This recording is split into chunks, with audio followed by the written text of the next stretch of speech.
हाँ भाई। हाँ भाई, तो नेक्स्ट क्वेश्चन स्टार्ट करते हैं अपन। एरिया ही पूछा है इसमें भी, क्वेश्चन में एरिया से रिलेटेड ही है। अब देखो क्वेश्चन पढ़ लेते हैं पहले क्या बोल रहा है। वो बोल रहा है एबीसी एक एक्यूट एंगल ट्राइंगल है जिसमें एच एक ऑर्थो सेंटर है। ऑर्थो सेंटर मतलब मेरे को तीन एल्टीट्यूड ड्रॉ करने पड़ेंगे एबीसी से, जिसका इंटरसेक्शन पॉइंट क्या मिलने वाला है, ऑर्थो सेंटर। इतनी कहानी सिंपल है पहली लाइन से। उसके आगे लिखा हुआ है G1, G2 and G3 be centroids. Centroids means median का इंटरसेक्शन, मतलब जो ट्राइंगल्स की वो बात कर रहा है जिनके सेंट्रोइड्स G1, G2, G3 हैं, उन ट्राइंगल्स में मेरे को मीडियन ड्रॉ करना पड़ेंगी, मिड पॉइंट्स लेना पड़ेंगे और उनका इंटरसेक्शन सेंट्रोइड मिल रहा होगा। और वो सेंट्रोइड्स क्या हैं, G1, G2 और G3। अब वो तीन ट्राइंगल कौन से हैं, तो है एच बी सी, मतलब ऑर्थो सेंटर से बीसी साइड ली है। फिर एच सी ए मतलब ऑर्थो सेंटर से सी ए साइड ली है। और एच ए बी मतलब ऑर्थो सेंटर से ए बी साइड ली। ऐसे तीन ट्राइंगल बन रहे होंगे। ठीक है। उन तीन ट्राइंगल के सेंट्रोइड्स हैं G1, G2, G3। If the area of the triangle G1, G2, G3, मतलब उन तीन पॉइंट को अगर मैं ज्वाइन करूंगा तो एक ट्राइंगल फॉर्म होगा। उस ट्राइंगल का एरिया गिवन है 7 units. What is the area of the triangle ABC, ऐसा लिखा हुआ है। इसका मतलब कि G1, G2, G3 का जो ट्राइंगल है, वो ट्राइंगल और एबीसी ट्राइंगल में कोई रिलेशन आ रहा होगा जो एरिया को वो कर रहा होगा, रिलेट कर रहा होगा। एरिया को रिलेट करता है साइड्स का रेशो, मैक्सिमम केस। आप कहीं भी घूम फिर के जाओ, सिमिलरिटी यूज करो, area related to transversal use करो, area related to CVN use करो, साइड्स का रेशियो जरूर इन्वॉल्व होता है ना। और बहुत सिंपल सा लॉजिक है भाई, एरिया निकलता ही कैसे है, साइड्स के बेस पे, है ना। तो अगर आप एरिया को कंपेयर करने जा रहे हो दो एरिया को, तो ऑब्वियसली उनकी साइड्स रिलेट हो रही होंगी, साइड्स का रेशियो रिलेट हो रहा होगा। बहुत सिंपल सा थॉट है ना। अब लेकिन अगर साइड्स का रेशियो कभी आपके दिमाग में आता है, तो पहला थॉट सिमिलरिटी का आता है, मतलब कि ट्राइंगल सिमिलर हो रहे होंगे in any way, in any kind of वे, है ना। अब G1, G2, G3 और एबीसी ट्राइंगल सिमिलर करना होंगे तो साइड्स का रेशियो इन्वॉल्व होगा। साइड्स का रेशियो आता है बेसिक प्रोपोर्शनलिटी थ्योरम, है ना। ये कुछ हिंट्स हैं जो आपको मिल रही है, जो आपको एक्चुअली ड्राइव कर रहे हैं क्वेश्चन को करने के लिए, कि हाँ भाई इनिशियल स्टेप्स ले सकते हो। ऐसा नहीं है कि अपन इस क्वेश्चन में बिल्कुल ब्लैंक है ना। क्वेश्चन करने के लिए कुछ तो इनिशियलाइजेशन होना ही चाहिए। सो इनिशियलाइजेशन कैसा मिल रहा है कि यार मैं सिमिलरिटी या बेसिक प्रोपोर्शनलिटी थ्योरम इस क्वेश्चन में अप्लाई कर पाया, तो मैं प्रोसीड कर जाऊंगा। Anyhow maybe I can reach the solution, final answer, है ना। और चूंकि G1, G2, G3 इन्वॉल्व हो रहे हैं, तो इसका मतलब क्या इन्वॉल्व हो रहे होंगे, मीडियंस। और मीडियंस पे सेंट्रोइड जो होता है वो 2:1 में डिवाइड करता है। तो 2:1 एक कांस्टेंट रेशियो भी मिल रहा है ना। सो इस तरह की चीजें हैं जो आपको अगर स्ट्राइक कर रही हैं, तो आप ऐसे क्वेश्चन में आप थोड़ा सा यू नो पाथ एक बना सकते हैं। ठीक है। सो इसलिए इनिशियल थॉट्स बहुत जरूरी है। एक चेन ऑफ इनिशियल थॉट्स, है ना, किसी भी क्वेश्चन को करने की। ठीक है, तो हम प्रोसीड करते हैं। बहुत बातें कर ली हमने है ना। ठीक है। पहले तो मेरे को ऑर्थो सेंटर चाहिए। तो ऑर्थो सेंटर के लिए मैं क्या करता हूँ, एक तीन एल्टीट्यूड बना लेता हूँ। लेकिन लाइट कलर से बनाऊंगा ताकि क्या रहे ना, वो इतना वो नहीं हो, मतलब अलग से वो दिखे नहीं। नहीं तो डीप कंस्ट्रक्शन में अगर वो भी डार्क होएगा ना, दिक्कत देगा फिर वो। ठीक है, फटाफट बना लेते हैं।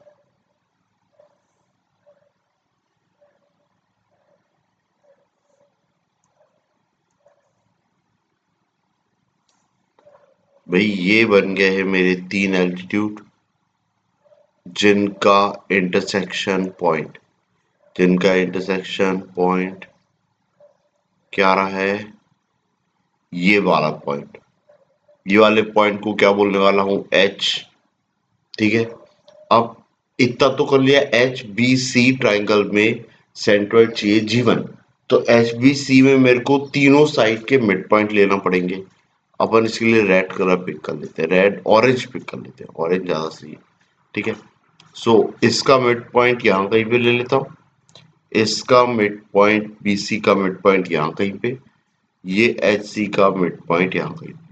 अब फटाफट इनको ज्वाइन करते हैं, ये ज्वाइन किया, ये ज्वाइन किया, और ये ऐसा कुछ। देखिए, अब कोशिश करना स्ट्रेट लाइन मत खींचना, स्ट्रेट लाइन खींचने जाओगे तो होगा ऐसा कि आपका जो कॉमन पॉइंट नहीं आ रहा होगा।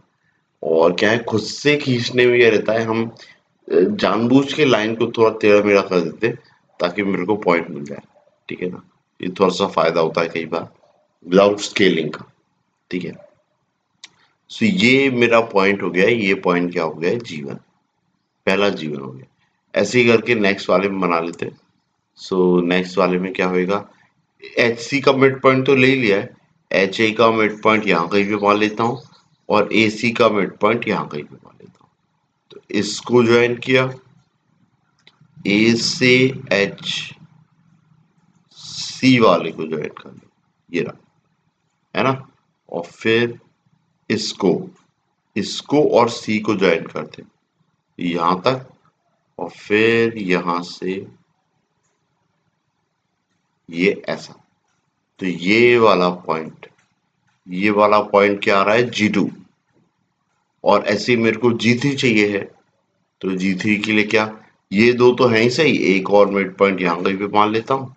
अब इनको ज्वाइन कर लेते हैं, ये H से ज्वाइन कर लिया है, ये B से इसको ज्वाइन कर लेता हूँ, ये कर लिया है, और इसको इंटेंशनली ज्वाइन कर रहे हैं, है ना, इसको बोलते हैं इंटेंशनली ज्वाइन करना, ताकि मेरा वो कॉमन पॉइंट आ जाए।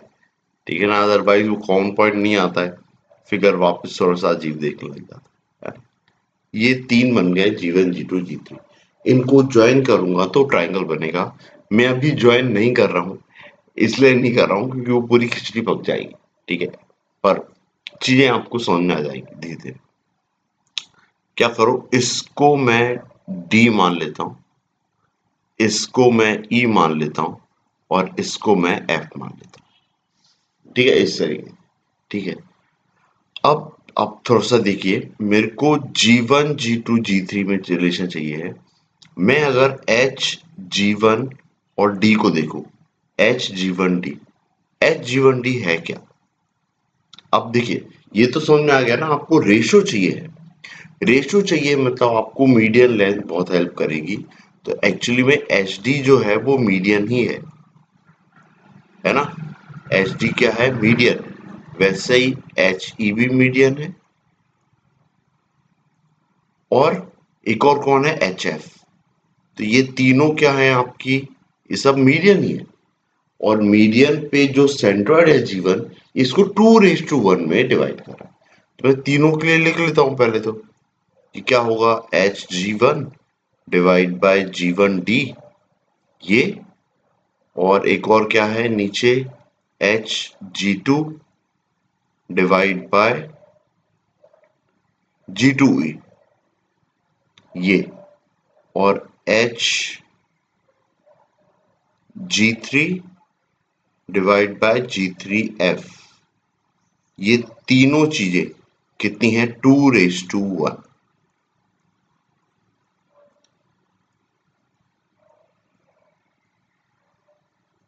ठीक है, इतना समझ में आ गया आपको, है ना। अब देखो, अगर मैं इन दोनों को कंपेयर करूं, तो ये 2:1 है, 2:1 है ना। तो अब देखो, ये है 2:1, ये लेंथ और ये वाली लेंथ सेम, ये लेंथ और ये वाली लेंथ। अगर ये मेरी रेशो इक्वल है, तो इसका मतलब ये जो G1 G2 है ना, ये वाली लाइन DE के पैरेलल है। यही तो बेसिक प्रोपोर्शनलिटी थ्योरम में हमने पढ़ा है ना? तो आप इन दोनों को कंपेयर कर लो, तो इस चीज से आपको क्या समझ में आ रहा है कि मेरा जो रेशो है ये दोनों का अगर इक्वल है तो G1 G2 जो है that is parallel to DE। Same ऐसे ही Hg2E और Hg3F ये भी 2:1 है, तो Fe जो है वो G2 G3 के पैरेलल होगा। सो एक और रिलेशन क्या समझ में आ रहा है, G2 G3 parallel to EF। Same ऐसे ही नेक्स्ट रिजल्ट क्या जाएगा, G3 G1 parallel to FD। अब अगर ये तीनों साइड हैं, ये तीनों साइड के पैरेलल हैं, तो G1 G2 G3 से बनने वाला ट्रायंगल और DEF से पॉइंट से बनने वाला ट्रायंगल, ये दोनों ट्रायंगल क्या होंगे, सिमिलर। तो इसका रिजल्टेंट क्या निकल रहा है, इसका रिजल्टेंट ये निकल रहा है कि triangle G1 G2 G3 that is similar to triangle DEF। ये कंक्लूजन आया है। आई होप इतना आपको क्लियर हो गया। अगर इतना क्लियर है तो वेल एंड गुड, अदरवाइज रुक के आपको इस चीज को थोड़ा सा रिवाइज करना चाहिए, क्योंकि ये क्रूशियल पॉइंट है ना। अगर इतना नहीं हुआ तो आगे आप प्रोसीड कर ही नहीं पाओगे। अब नेक्स्ट स्टेप्स आप एक्चुअली जस्टिफाई ही नहीं कर पाओगे, ये सब चल क्या रहा है, इस तरीके से होगी दिक्कत है ना। आपको ऐसा लगेगा अरे यार डायग्राम बहुत कॉम्प्लिकेटेड हो रहा है, मेरी बस का नहीं है। तो ऐसा नहीं है, आपकी बस का है। You just need a pause, एक आपको ठहराव चाहिए और आपको वापस इसको रिकॉल करने की जरूरत है, ठीक है ना। सो मे बी शायद आपको अभी इस पॉइंट पे नहीं हो, उसको समझने के लिए आपको थोड़ा सा टाइम चाहिए, और जैसे ही आप आ जाओगे then you can carry on for the next steps. Okay, तो ये दोनों ट्राइंगल सिमिलर है।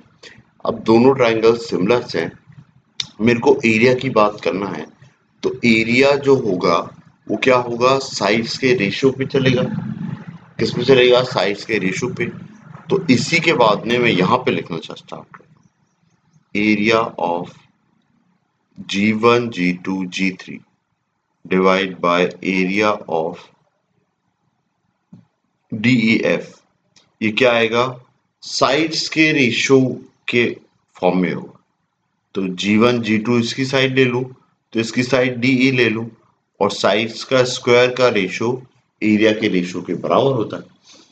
अब थोड़ा सोचते हैं कि ये कितना आएगा। तो इस सोचने के लिए अपन क्या करते हैं, दोनों डायग्राम कुछ इस तरीके से कंस्ट्रक्ट कर लेते हैं, बिल्कुल सिंपली, है ना। वो डायग्राम के अंदर नहीं करेंगे अपन, कोई सेंस नहीं बनेगा, बाहर ही करते हैं। ये एक ट्रायंगल बना लिया और ये एक ट्रायंगल, G1 G2 G3 ये मेरा पहला ट्रायंगल है। अगला ट्रायंगल है DEF, ये दो ट्रायंगल्स हैं, ठीक है। मेरे को ये पता है कि जो HG1 और G1D का रेशियो 2:1 है, तो इसका मतलब HG1 और HD का रेशियो 2:3 होगा। कितना होगा, 2:3। अगर ये रेशियो 2:3 है ना, तो कितना होगा, आपकी साइड्स का रेशियो भी क्या आ रहा होगा, 2:3, है ना। ऐसा इसीलिए देखो दो ट्रायंगल्स ऐसे बने, ऐसा इस तरीके, H ऊपर है, यहाँ पे G1 है, यहाँ पे G2 है, यहाँ पे D है और यहाँ पे E है। तो ये 2:1 है, ये 2:1 है। तो एक्चुअल ट्रायंगल्स हैं ये वाले, है ना। तो मेरे को इसके लिए तो रेशियो क्या चाहिए, G1 G2 by D1 DE। इसमें H तो नहीं आ रहा है, पर साइड से आ रही है।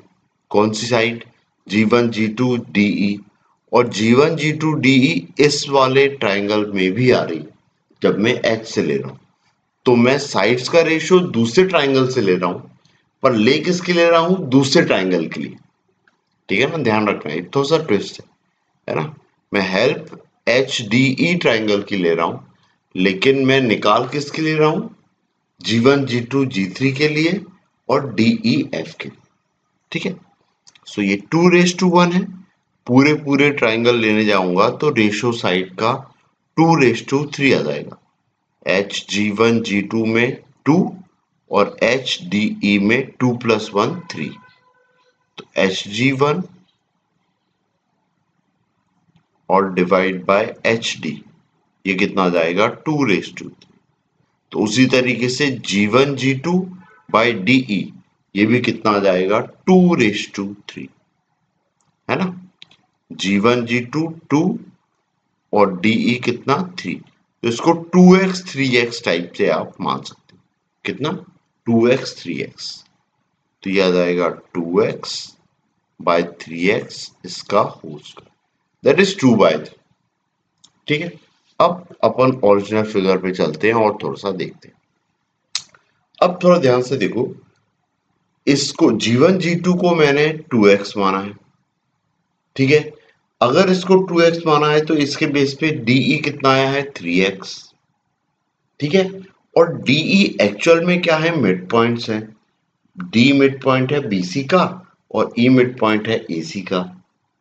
अगर इन मिड पॉइंट को ज्वाइन करता हूं तो जो DE की लेंथ है, DE की लेंथ AB के लेंथ के हाफ होगी, 1/2।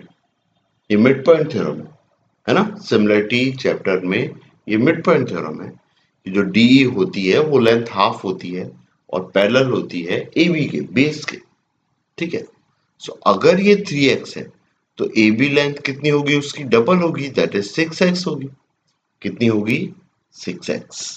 तो अब देखो, अब मैं एरिया निकाल सकता हूं अगर आपको इतना समझ में आ गया है तो अब तो बिल्कुल इजी है ना सब कुछ। सो ये कितना है, area of triangle G1 G2 G3 divide by area of triangle ABC। सो ये कितना आ जाएगा, ये आ जाएगा G1 G2 G3 के लिए था 2x और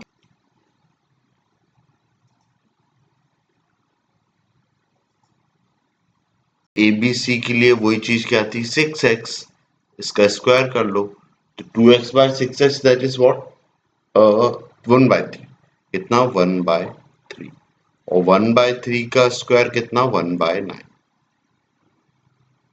ठीक है। अब यहीं से आप देख लो, आपको एरिया ऑफ ट्राइंगल ABC निकालना है तो it is 9 times of area of triangle G1 G2 G3 और G1 G2 G3 का एरिया 7 यूनिट दे रखा था, that is what 9 into 7, that is 63। 63 आपका आंसर।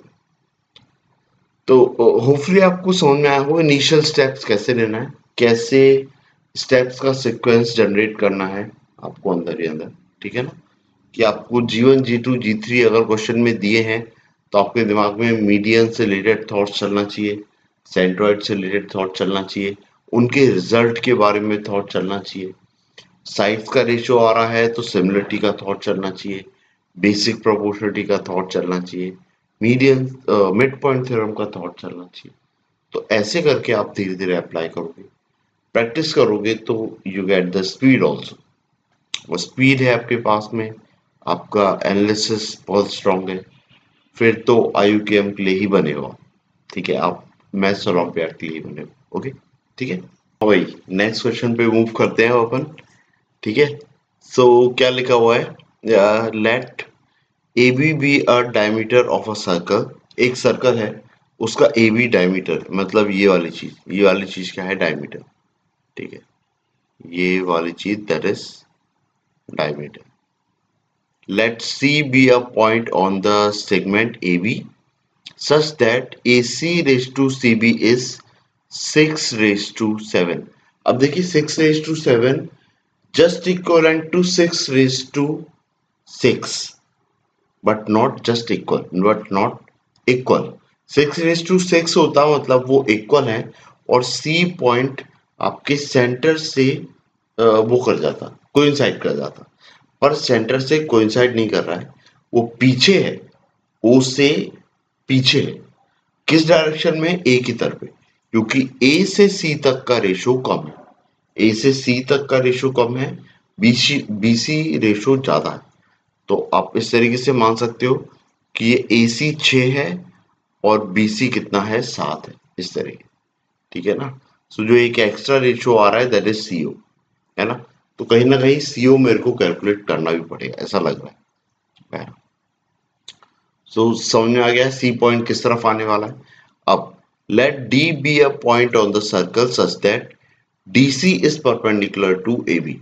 ये जो डीसी है, ये जो DC that is perpendicular to A B, ऐसा लिखा।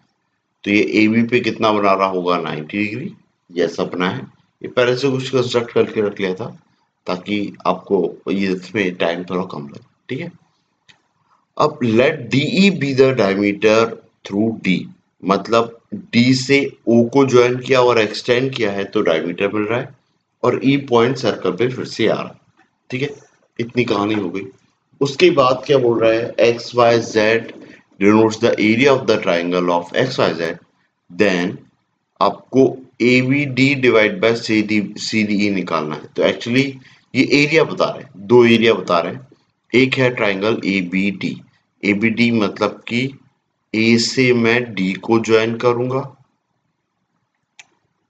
और डी से मैं बी को ज्वाइन करूंगा, तो ये ट्राइंगल का रेशियो ये वाला।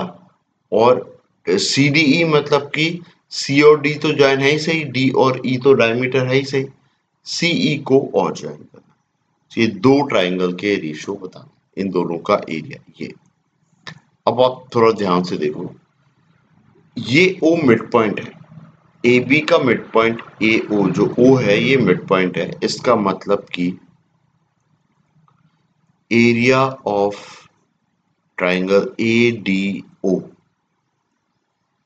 Is equal to area of triangle D O B, ऐसा कुछ।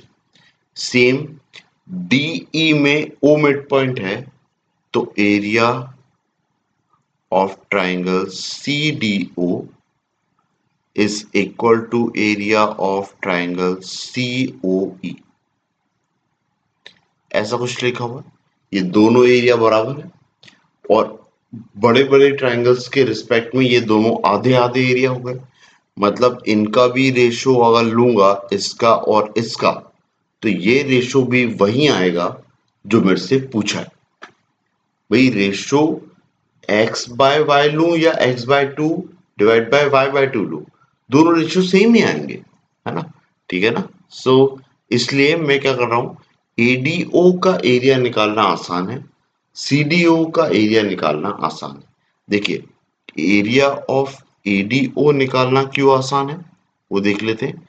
किसी भी ट्राइंगल के एरिया के लिए मेरे को क्या चाहिए? 1/2 हाइट चाहिए और बेस चाहिए। ठीक है, इसमें एडीओ में जो हाइट है दैट इज डीसी, और जो बेस है एंड दैट इज, बेस कितना है भाई? एओ। अब जो एओ है, एक्चुअल में जो एओ है वो क्या है? मेरा रेडियस आर। तो कोई दिक्कत आएगी नहीं, और डीसी भी दिक्कत नहीं देगा आपको, समझ में आ जाएगा क्यों नहीं देगा, है ना? अब देखो सीडीओ देख लेते हैं, एरिया ऑफ ट्राइंगल सीडीओ देख लो। इसमें भी क्या चाहिए? 1/2 हाइट इंटू बेस। अब सीडीओ ट्राइंगल के लिए भी जो मेरी हाइट है, हाइट कितनी है? डीसी ही है। तो जब रेशियो लूंगा तो डीसी डीसी कैंसिल आउट हो जाएगा, तो कोई दिक्कत आएगी ही नहीं। और इसके लिए बेस क्या आ रहा है? सीओ। सीओ में कैलकुलेट कर लूंगा। क्यों, कैसे कैलकुलेट कर सकता हूं? ये रेशियो दिया है 6:7। 6 को 6x मान लूंगा, 7 को 7x मान लूंगा, और रेडियस के रिस्पेक्ट में ये रेशियो आ जाएगा। ठीक है, सो ये है एक तरीके से मैंने एक चेन ऑफ सीक्वेंस बना लिया, है ना? कि मेरे को क्या करना है, चेन ऑफ स्टेप्स, है ना? क्या मेरे को स्टेप्स लेना है to get the answer, to reach the answer. ठीक है, स्टार्ट करते हैं। ठीक है, सो कुल मिला के क्या समझ में आ रहा है, सीओ ही कैलकुलेट करना है। सीओ कैलकुलेट हो गया है तो सब कुछ वो कैलकुलेट हो जाएगा, कोई कोई बड़ी बात नहीं। सो इसमें आप इस तरीके से देखो, सीओ को लिखने का तरीका, सीओ एक तो मैं लिख सकता हूं बीसी माइनस बीओ, और बीसी माइनस, ओ सॉरी, एओ, बीसी माइनस बीओ लिखा है, और बीसी माइनस एओ लिख सकता हूं। एक ही बात है, क्योंकि बीओ और एओ दोनों ही क्या है, रेडियस है। ठीक है, ऐसा लिख सकता हूं सीओ को, है ना। तो मैं बीसी लेंथ को क्या मान चुका हूं, 7x, क्या मान चुका हूं, 7x। इसको लिख लेता हूं 7x माइनस आर, ऐसा।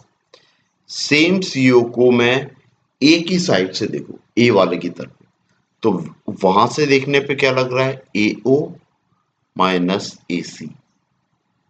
इसमें एओ क्या है, रेडियस, और एसी, एसी क्या है, 6x।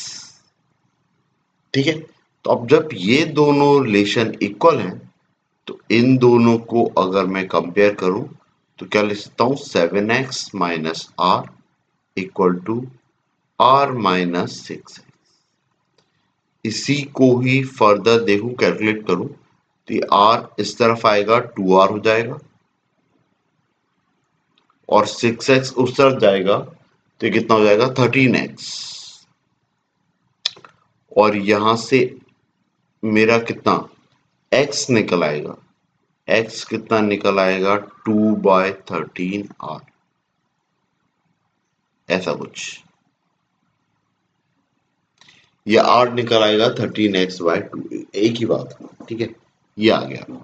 ठीक है, अभी ये अगर आ गया x इक्वल टू 2/13r, तो देखो मैं सीओ लेंथ निकाल सकता हूँ। सीओ लेंथ कितनी आ रही है, r minus 6x, r minus 6x, तो r minus 6 into x, x कितना निकाला है, 2/13r, ऐसा। और ये कितना आ गया, 12/13, 13 इधर मल्टीप्लाई होगा तो 13r minus 12r divide by 13, और ये कितना हो जाएगा, ये हो जाएगा r/13।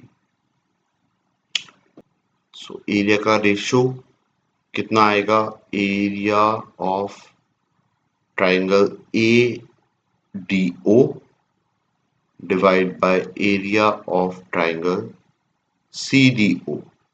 ये आप लेने जाओगे तो कितना जाएगा, 1/2 D C into A O divide by 1/2 D C into C O. अब इनको कैंसिल कर दो तो 1/2 डी सी, और जो एओ लेंथ है, एओ लेंथ इज व्हाट, आर, और सीओ लेंथ कितना आ रहा है, r/13। तो ये 13 ऊपर चला जाएगा तो ये कितना आ जाएगा, 13:1। तो ये एरिया का रेशियो आ रहा है 13:1। होपफुली चीज समझ में आई है आपको, है ना। क्वेश्चन सिंपल ही था। इसमें एरिया का रेशियो लेना है तो आपके दिमाग में क्या थॉट आना चाहिए, ये अपन ने डिस्कस किया हुआ है ना। सर्कल की प्रॉपर्टीज बहुत ज्यादा अप्लाई नहीं हुई है, पर वो डायमीटर का सेंस अप्लाई हुआ है, तो बस वही चीज है ना। ज्योमेट्रिकली सर्कल आपको वही इंफॉर्मेशन प्रोवाइड करता है, बाकी तो रेशियो वाली चीजें हैं, और उससे आपका आंसर आ रहा है। ठीक है, रेशियो ही जनरली आता है, आना चाहिए आपके दिमाग में जब एरिया की बात होती है। ठीक है, तो अब देखें अगला क्वेश्चन क्या बोल रहा है। एबीसीडी एक कॉन्वेक्स साइक्लिक क्वाड्रेटल है। ठीक है, साइक्लिक क्वाड्रेटल मतलब कि भाई एक सर्कल पे 4 पॉइंट लाई कर रहे हैं, दैट्स इट, है ना। एक सर्कल पे 4 पॉइंट लाई कर रहे हैं, आप उन 4 पॉइंट को ज्वाइन कर रहे हो, and the quadrilateral will be a cyclic quadrilateral. बात यह है कि साइक्लिक क्वाड्रेटल की खुद की प्रॉपर्टीज होती है। तो अगर साइक्लिक क्वाड्रेटल लिखा है तो वो मेरे को बोल रहा है चिल्ला चिल्ला के कि साइक्लिक क्वाड्रेटल की प्रॉपर्टी यूज करो टू गेट द आंसर, है ना, to reach the final answer that is area of ABCD, maximum possible area of ABCD. ठीक है, अब आगे क्या कहानी है। P is a point in the plane of the quadrilateral such that sum of its distance from the vertices of ABCD is the least। ठीक है, मतलब कि P पॉइंट है उस क्वाड्रिलेटरल के अंदर और इस तरीके से है P पॉइंट कि ए बी सी डी से उसका जो डिस्टेंस का सम है वो सबसे कम आ रहा है। अब ये थॉट बहुत सिंपल है, एक्चुअली ये इतना लिखा हुआ है उसने, ये बस वो चेक करना चाह रहा है कि आपको ये समझ में आता है कि नहीं, कि ए और बी के बीच में अगर मेरे को पी पॉइंट इस तरीके से कहीं पे चुनना है उस प्लेन पे, ताकि A P plus P B minimum हो, तो पी एक्चुअली में ए बी पे ही लाई करेगा। कहने का मतलब ए पी बी कोलिनियर होंगे, एक ही लाइन पे लाई, पी ऊपर नीचे नहीं होगा। ये बस बताने का तरीका है। ठीक है, तो अगर P पॉइंट से ABCD का डिस्टेंस आपका मिनिमम है, सम मिनिमम है, तो P कहाँ पे लाई कर रहा होगा, AC डायगोनल पे, और at the same point P point कहाँ पे लाई कर रहा होगा, BD डायगोनल। तो कहने का मतलब AC और BD के इंटरसेक्शन पे लाई कर रहा होगा कौन, P पॉइंट। यही बस इस लाइन का मतलब है। तो भाई अभी बातें अपन ने बहुत कर ली, अब अपन डायग्राम ही बना लेते हैं तो क्लियर हो जाएगा। ठीक है, सो सर्कल वर्कल बनाने की जरूरत नहीं है, इतना सब आपको तामझाम नहीं करना है। तो सिंपली एक कॉरिडोर बना लो, इसमें भी आप प्रॉपर्टी लगाओगे, बस चीजें बस याद आना चाहिए जब मैं बोलूं। ठीक है, इतना सफिशिएंट है। ठीक है, ये एक कॉरिडोर बनाया है, मैं क्या बोला कि इस डायगोनल को ज्वाइन कर लो, दोनों डायगोनल को ज्वाइन कर लो। तो मैं दोनों डायगोनल को ज्वाइन कर लेता हूं, ये AC ज्वाइन किया है, BD ज्वाइन किया है, और इनका इंटरसेक्शन पॉइंट आ रहा है ये, यही P है, बस खत्म कहानी। भाई P से ABCD चारों पॉइंट का डिस्टेंस का सम कहता है मिनिमम। ये कब होगा, जब P A और C के कोलिनियर आ रहा हो और P BD के भी कोलिनियर आ रहा हो, तो PD प्लस PB मिनिमम हो जाएगा, PA प्लस PC मिनिमम हो जाएगा, तो चारों का सम भी मिनिमम हो जाएगा। अब एक भी पॉइंट अंदर है, फिर तो बहुत सिंपल है। उसके आगे जो ये लिखा है ना, ये भी थोड़ा समझदारी वाली चीज है भाई, ध्यान रखना। ये ऐसा लिखा है PA PB PC PD, ये लेंथ 3 4 6 8 हो सकती है, रिस्पेक्टिवली कहीं नहीं लिखा है। रिस्पेक्टिवली मतलब ये होता कि PA लेंथ 3 होती, PB लेंथ 4 होती, PC लेंथ 6 होती, PD लेंथ 8 होती। ऐसा है नहीं, ये अपन को डिसाइड करना है कि 3 किसकी है, 4 किसकी है, 6 किसकी है, 8 किसकी है। कैसे डिसाइड करोगे, बाय यूजिंग द प्रॉपर्टीज। ठीक है, तो क्या होता है कि जब अंदर मैं 4 पॉइंट को कॉर्ड के रिस्पेक्ट में ज्वाइन करता हूं, तो इंटरसेक्शन ऑफ कॉर्ड एक थ्योरम होती है। ठीक है, इंटरसेक्शन ऑफ कॉर्ड्स,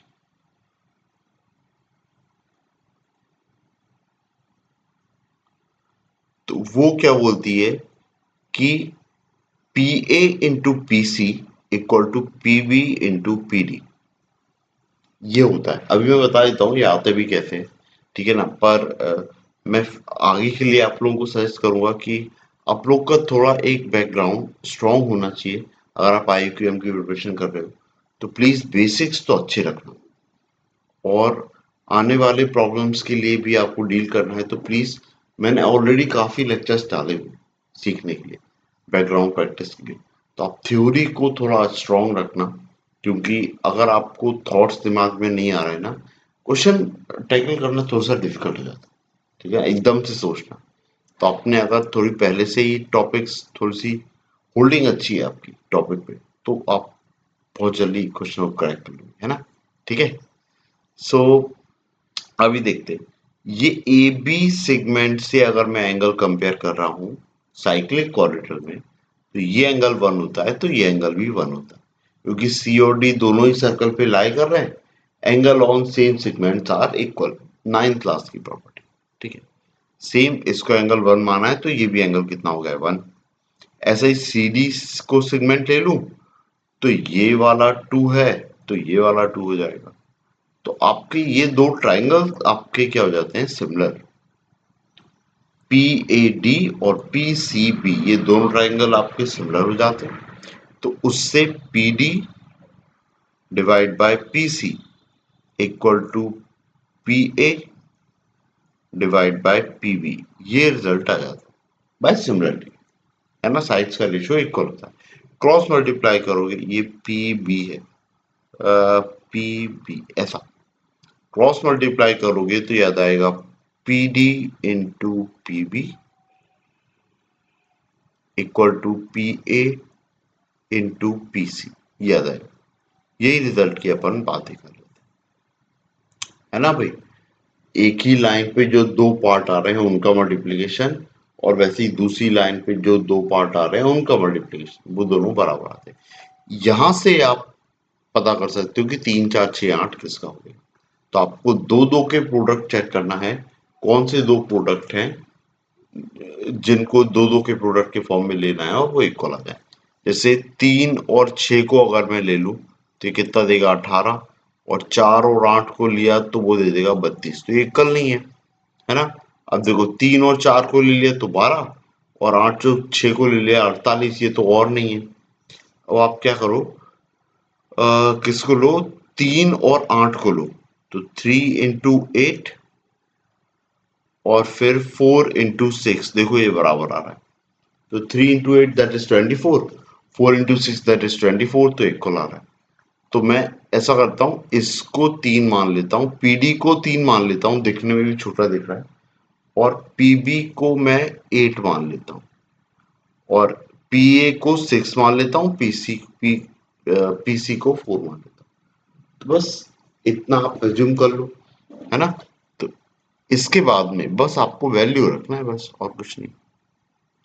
अब एबीसीडी का एरिया, एबीसीडी का एरिया आएगा ही कैसे, ये अपन देख लेते हैं। हाँ, एक सेकंड, ये पूरा एरिया मेरे को कैलकुलेट करना है अगर, तो ये एरिया ब्लैक वाला पेन चुनते हैं तो ज्यादा सही।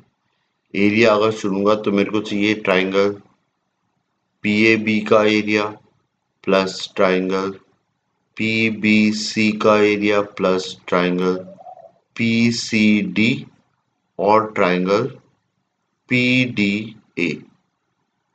ये चारों ट्राइंगल का एरिया आपको चाहिए।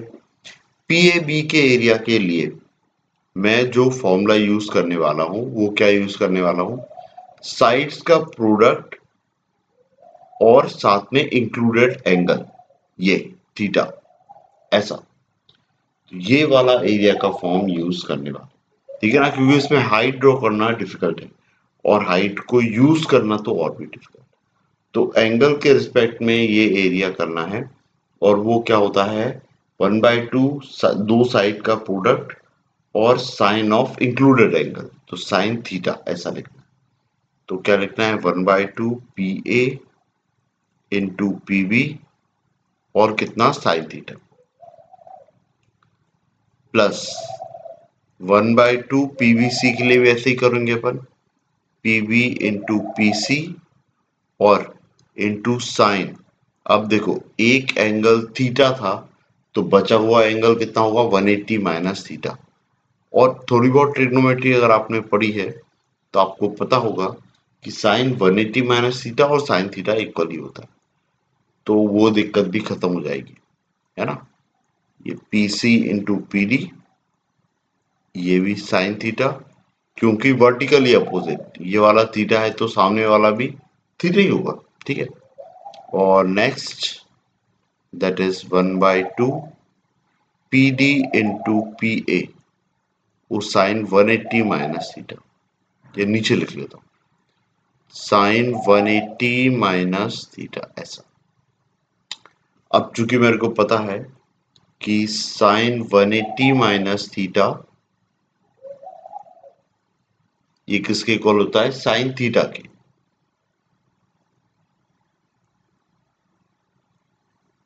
है ना।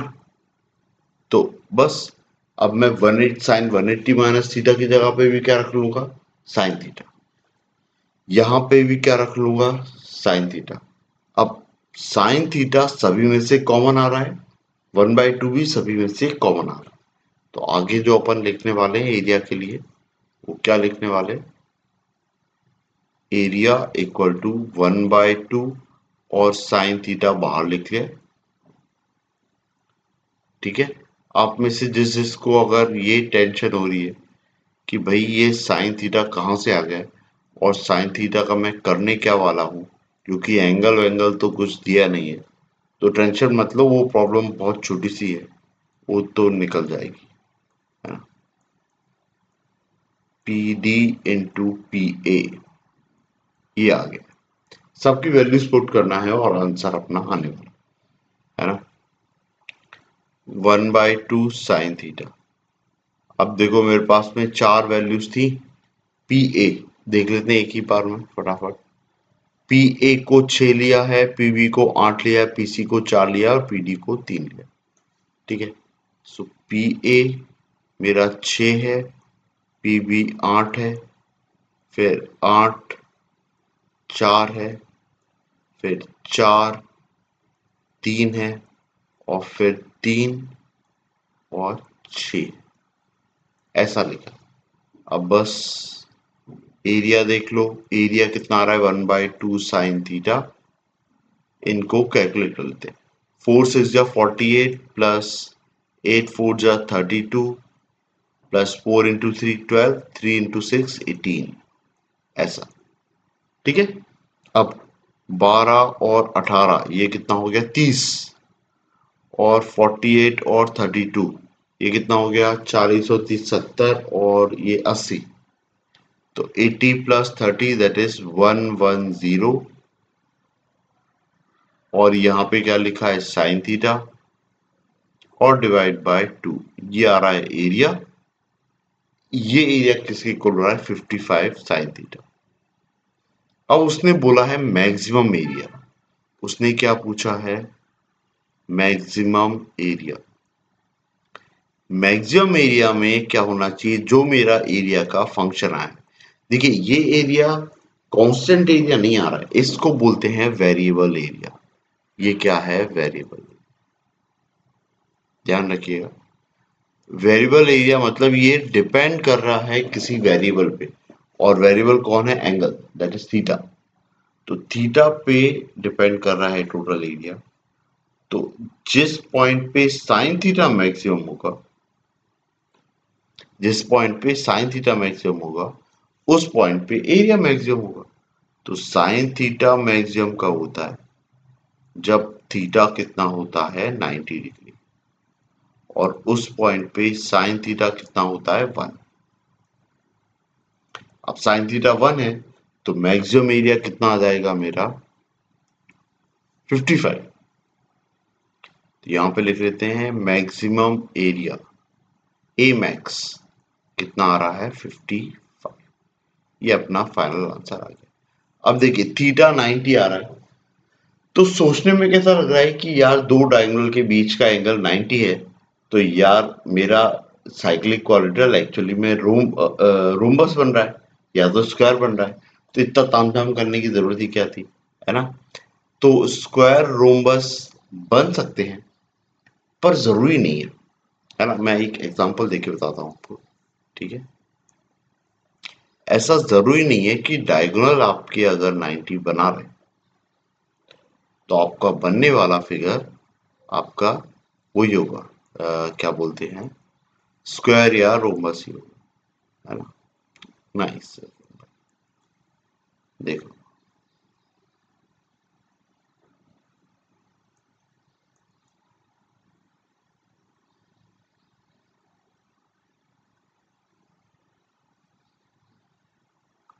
ठीक है, ये बना।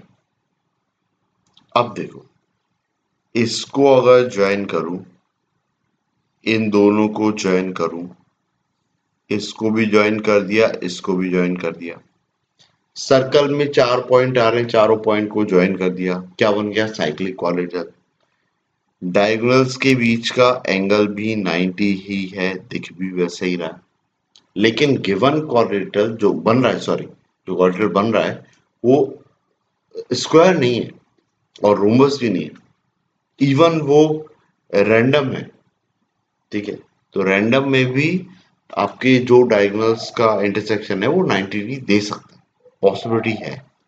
ठीक है, तो आप सीधा आप रिजल्ट पे कंक्लूजन पे नहीं आ सकते, ध्यान रखना है, आगे के लिए बता रहा हूँ, है ना, क्योंकि आगे कई ऐसी थ्योरम है, मैं भी शायद मैं डिस्कस करूँ टाइम बचेगा तो उन थ्योरम्स में ऐसे रिजल्ट्स की यूज होते हैं कि जहाँ पे डायगोनल का इंटरसेक्शन 90 डिग्री देता है, पर जरूरी नहीं है वो क्वाड्रेटरल स्क्वायर हो और रोम्बस हो, कुछ भी हो सकता है। ठीक है, आई होप इतना क्लियर है। ठीक है।